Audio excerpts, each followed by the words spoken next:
Chapter 6. The Ghost Calls Again. Nancy Drew said goodbye to Abigail Rowan and, after promising to call again soon, left the cottage with Rosemary Turnbull. "It's nice of you to offer to take me to the mansion," Rosemary remarked as she stepped into the blue roadster. "I came by bus, you know, and it's a slow, tiresome ride that way.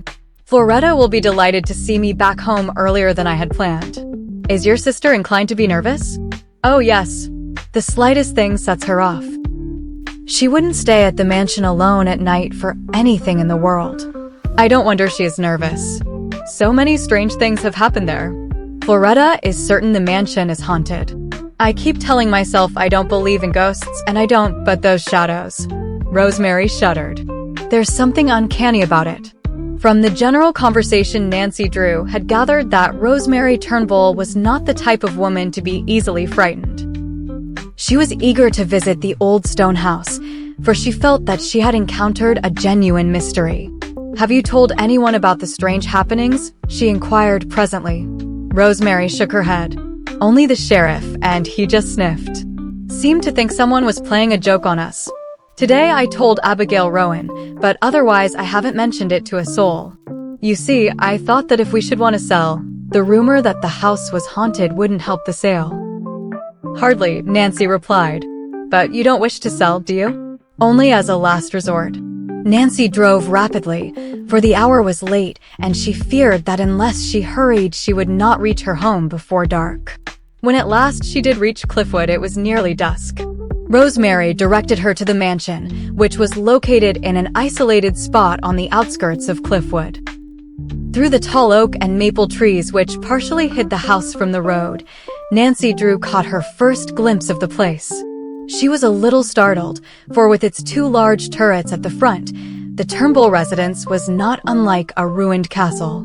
It was a large, massive structure, built of white stone which, with the passing of the decades, had blackened and crumbled. Undoubtedly, in years gone by it had deserved the title of mansion, but now it could boast little of its old glory. With the ebb of the Turnbull fortune, the house had fallen into decay.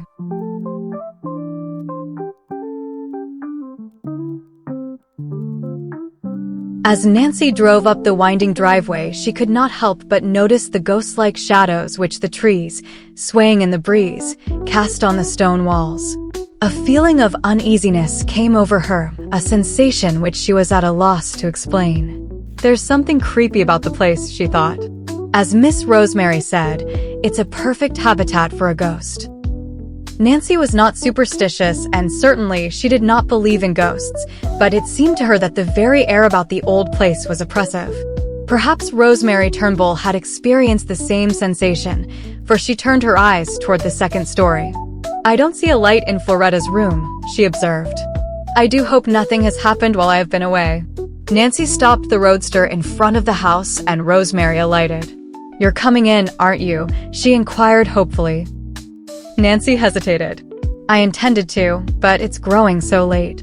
I promised Father I'd be home before dark. It's only a short way to River Heights from here. Floretta will be disappointed if you don't come in for a few minutes at least. I want you to hear her version of the mystery." "I am eager to hear it too," Nancy declared, switching off the motor.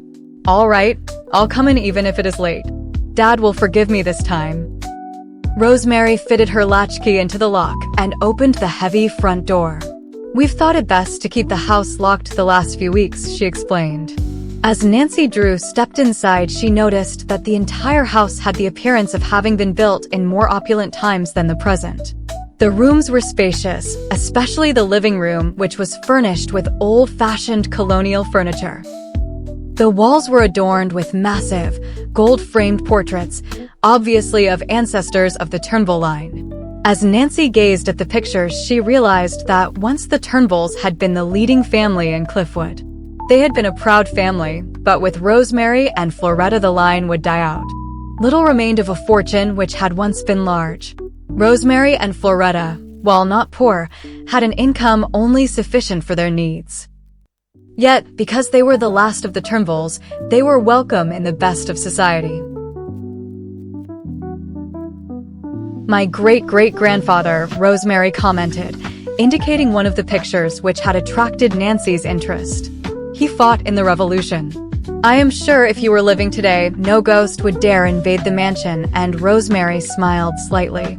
Nancy did not reply, for at that moment an elderly lady came hurrying down the stairway to the living room.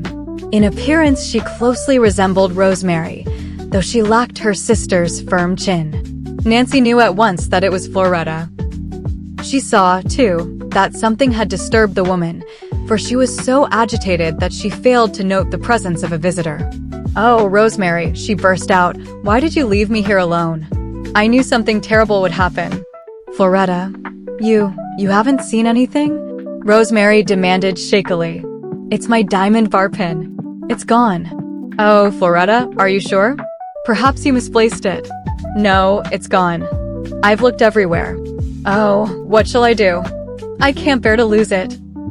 Floretta turned and saw Nancy for the first time. She made a valiant attempt to compose herself. "I beg your pardon," she said somewhat stiffly. Rosemary introduced Nancy Drew and explained that the young girl had offered to help solve the baffling mystery. "You've come just in time," Floretta declared. "Oh, if only you can tell me what became of my bar pin. It was an heirloom. We've had it in the family for years." "When did you have it last?" Nancy asked quietly. "Only this afternoon.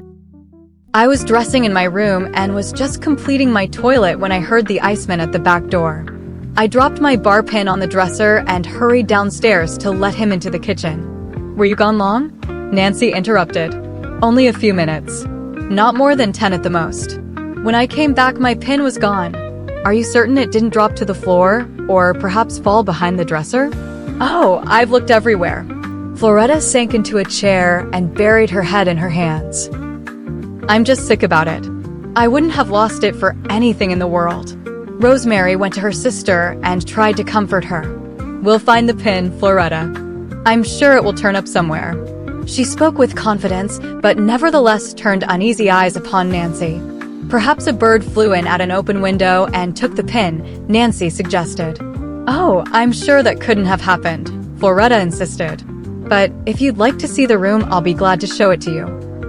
She led the way up the narrow circular stairs, and Nancy and Rosemary followed. Floretta's room was in the east wing. "Is this the top floor?" Nancy questioned. "The attic is above," Rosemary responded. She attempted to smile. "There's no ghost up there, though." "I know, because I looked myself." Floretta's room was small. Nancy noticed that it had only one door which opened into the hall. There were 2 windows, both screened. "I left the pin right here," Floretta said, indicating the dressing table. "A bird couldn't have taken it." "I see now," Nancy said quietly.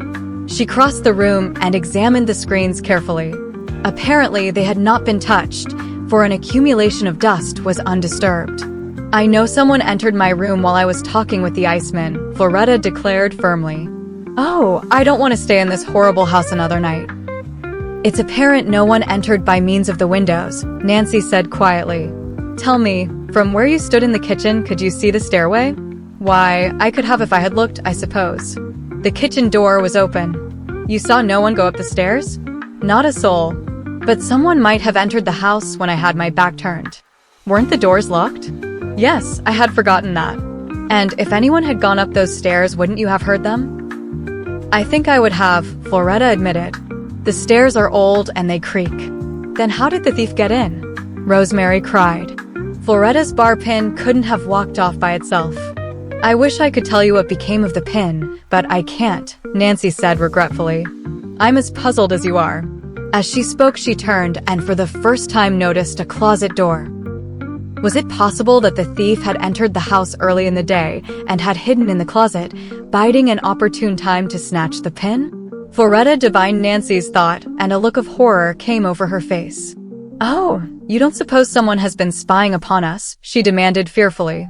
"I never once thought of that closet. What if there's someone in there now?" Rosemary laughed nervously. "Don't be silly, Floretta." However, she eyed the closet door with misgiving and made no effort to investigate. "Just to make sure there's no one inside, I'll have a look," Nancy remarked. She crossed the room and paused before the closet door. Hesitating only an instant, she jerked it open.